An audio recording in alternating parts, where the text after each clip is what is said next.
өөрчлөгдөж байна. 7 сая жил өнгөрсний дараа дэлхий дээр 7 тэрбум хүнтэй болсон. Гэвч 40 жил өнгөрөхөд дэлхийн хүн ам 2 тэрбумаар нэмэгдэнэ. 2050 онд 9 тэрбумд хүрсэн байна. 2050 он гэхэд 60-аас дээш настай хүмүүсийн тоо 3 дахин нэмэгдэнэ.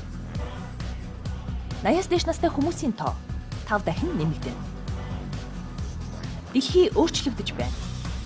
1900 онд нийт хүн амын 5% нь хотод амьдарч байсан бол 2011 онд нийт хүн амын 50 гаруй хувь нь хотод амьдарч байна. 2030 он гэхэд нийт хүн амын 60 гаруй хувь нь хотод амьдрна. 2030 он гэхэд цагтууд нь дэлхийд даяар 4,000 орон байр барих шаардлагатай болно. 2011 онд зөвхөн 7 хотод гэхэд 20 сая гаруй хүн ам суурьшина.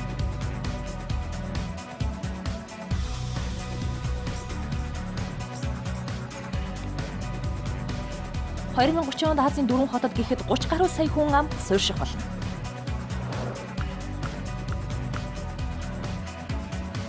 Дэлхий өөрчлөгдөж байна.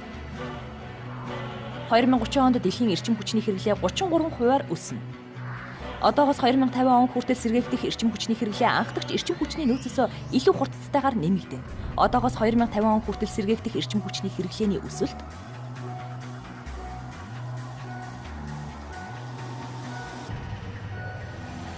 160 жилийн хэрэгцээг хангах нүүрсний нөөц тогтоогдсон. 70 жилийн хэрэгцээг хангах байгалийн хий нөөц тогтоогдсон. 65 жилийн хэрэгцээг хангах газрын тосны нөөц тогтоогдсон.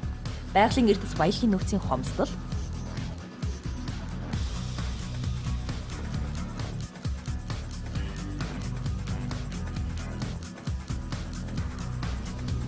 2009 онд 430 тэрбум Америк долларын эко хөрөнгө оруулалтыг дэлхийд даяар хийв. 3.2 тээвэр болон барилгын салбарын эрчим хүчний үр дүнтэй байдлыг сайжруулахад зарцуулагдсан. Америкийн нэгдсэн улс эх 3 жил 450 мянган ногоон захтай ажлын байрыг бий болгоно. Дэлхий өөрчлөгдөж байна. 2011 онд 3 хүн тутмын нэг нь интернетэд холбогдоно. 2011 онд секунд тутамд 200 мянган текст мессеж илгээгдэнэ. 2011 онд секунд тутамд 3.4 сая имэйл илгээгдэнэ. 2011 онд секунд тутамд 23 мянган видеог YouTube дээр үзнэ. 2011 онд секунд тутамд 793 жиргээ Twitter дээр тавигдана. Facebook 700 сая гаруй идэвхтэй гишүүнтэй болж дунджаар 130 найз нөхдийн холбоотой байна. Хэрвээ Facebook улс байсан бол хүн амын тоогоороо 3 дугаарт буюу хятад энэтхэгийн дараа орно. Дэлхий өөрчлөгдөж байна. Хятад энэтхэг улсын хүн ам дэлхийн нийт хүн амын 3/2-ыг эзэлж байна. 2018 он гэхэд Хятад улс дэлхийн хамгийн том тэргүүлэгч барилгын үйлдвэртэй болно.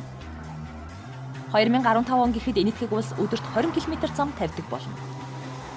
40 тэрбум Америк долларыг автозам барих хөтөлбөрт зарцуулагдана.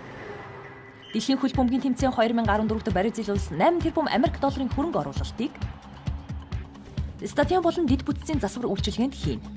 2016 оны Олимпиад Бразил улс 15 тэрбум Америк долларын хөрөнгө оруулалт хийнэ. Ирэх 10 жилд Орос улс дэд бүтэц үйлдвэрлэлээ сайжруулахад 1000 тэрбум Америк долларын хөрөнгө оруулалт хийнэ. 2020 он гэхэд үүний 30 тэрбум Америк долларыг агаарын тээвэрт.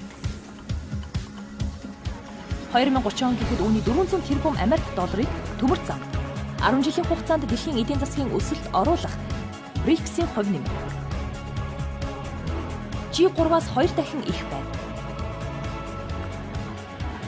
2050 он гэхэд Бразил улсын дотоодын нийт бүтээгдэхүүн 7 дахин өснө. 2050 он гэхэд Хятад улсын дотоодын нийт бүтээгдэхүүн 15 дахин өснө. 2050 он гэхэд энэтхэг улсын дотоодын нийт бүтээгдэхүүн 30 дахин өснө. Дэлхий өөрчлөгдөж байна. Харин та